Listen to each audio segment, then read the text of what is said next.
3 tours autour de l'édicule et la bénédiction du Saint-Sacrement. C'est ainsi que se termine la Sainte Messe de la solennité du corps et du sang du Christ à l'intérieur de la basilique du Saint-Sépulcre à Jérusalem. Elle célèbre la présence vivante du Christ ressuscité dans le pain et le vin consacré.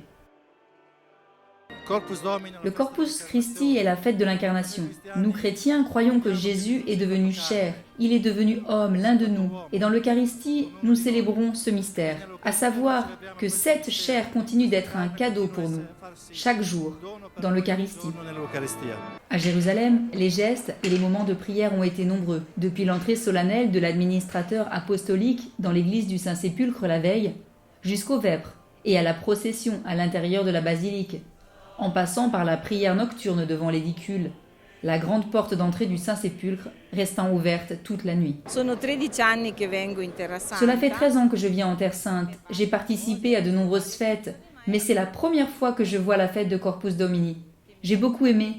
Si on parvient à se recueillir et à avoir une pensée personnelle, c'est très fort. Et les pèlerins catholiques qui arrivent au Saint-Sépulcre demeurent émerveillés par la longue célébration. Comme en témoigne cette touriste américaine qui se rendait à la basilique pour la première fois de sa vie.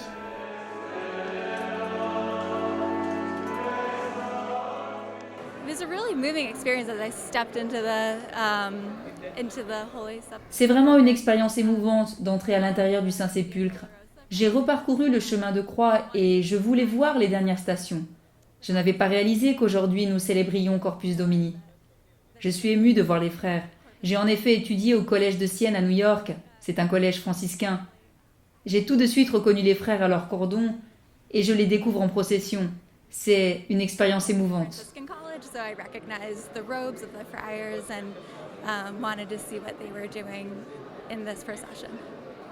It's really just kind of exciting